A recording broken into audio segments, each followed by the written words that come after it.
Halo teman-teman petugas Podes, ketemu lagi dengan saya. Dan kali ini kita akan menyelam lebih dalam ke kuesioner Podes 2026, khususnya blok 8.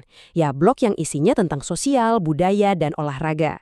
Bisa dibilang, ini adalah blok yang merekam denyut nadi kehidupan sebuah desa. Yuk, kita kupas tuntas biar pengisiannya nanti lancar dan akurat. Oke, ini dia peta perjalanan kita hari ini. Pertama, kita lihat dulu kuesionernya secara umum, terus kita masuk ke topik yang krusial, yaitu Masyarakat Hukum Adat atau MHA. Lanjut, kita belajar cara membedakan ruang publik dan lapangan olahraga. Habis itu kita bahas cara mencatat kegiatan-kegiatan yang ada di desa. Dan terakhir, yang paling penting, kita akan lihat kenapa semua data ini punya peran yang besar. Jadi, anggap aja blok 8 ini jendela kita buat ngintip kehidupan sosial dan budaya di desa.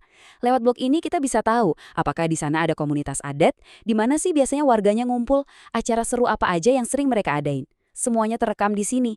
Nah, ini dia nih penampakan kuesionernya yang bakal kita bedah bareng-bareng. Fokus kita ada di 4 rincian utama, dari nomor 801 sampai 804. Kita akan bahas satu persatu, pelan-pelan, biar nanti di lapangan nggak ada lagi yang bingung atau ragu-ragu.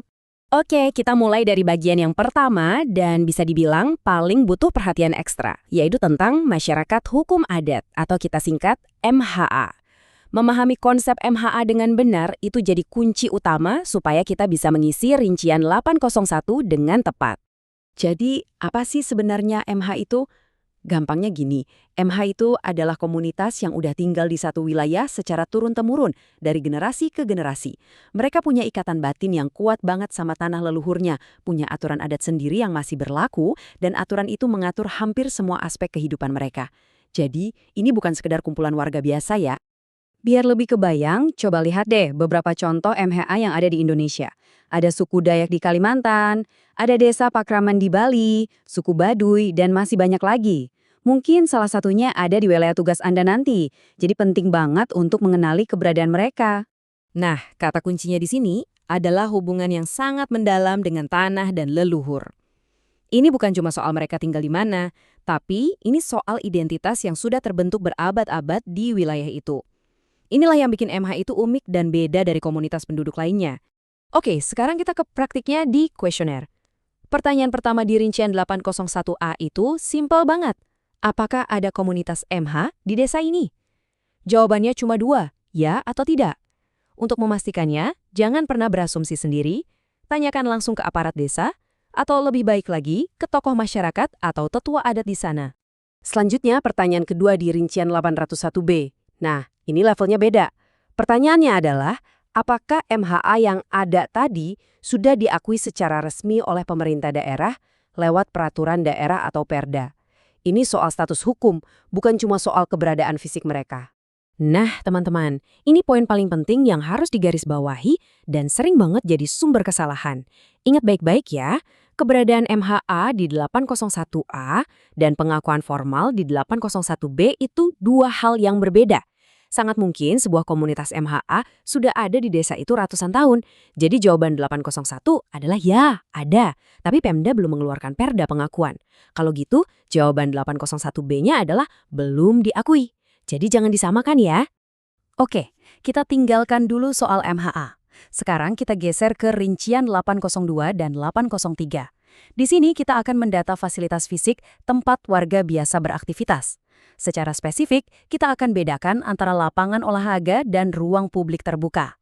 Kelihatannya mirip, tapi fungsinya beda. Bedanya apa? Gampang kok. Lapangan olahraga di rincian 802 itu untuk kegiatan olahraga yang spesifik.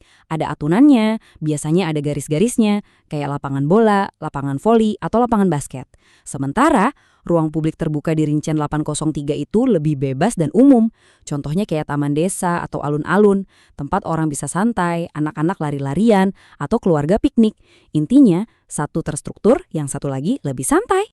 Nah, sekarang kita masuk ke rincian 804. Kalau tadi kita data tempatnya, sekarang kita data kegiatannya. Jadi pertanyaan ini bukan sekedar nanya ada fasilitas atau enggak, tapi lebih ke apakah ada acara atau kegiatan seni, budaya, atau olahraga yang benar-benar diselenggarakan di desa ini dalam setahun terakhir. Eits, nggak semua kegiatan bisa dicatat di sini loh. Ada syaratnya. Pertama, kegiatannya harus terorganisir, artinya ada panitia atau pengurusnya. Jadi kalau cuma kumpul-kumpul spontan, itu nggak dihitung. Kedua, khusus untuk olahraga yang bergerak seperti gerak jalan atau lomba sepeda, kita catatnya di desa yang jadi titik start atau finishnya. Dan yang paling penting, ini tentang aktivitas yang benar-benar terjadi, bukan cuma karena di desa itu ada lapangannya. Oke, setelah kita paham teknis pengisiannya, yuk kita mundur sedikit dan lihat gambaran besarnya. Mungkin ada yang bertanya, buat apa sih kita repot-repot mendata semua ini dengan detail? Jawabannya, karena data ini lebih dari sekedar angka di atas kertas. Setiap jawaban yang Anda tulis itu punya dampak. Data tentang keberadaan MHA misalnya, bisa jadi langkah awal untuk melindungi hak-hak adat mereka.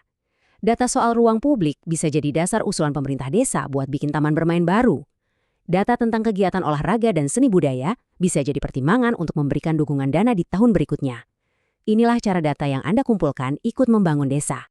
Jadi, sebagai penutup, saya mau kita semua ingat bahwa tugas kita ini bukan sekedar mengisi formulir.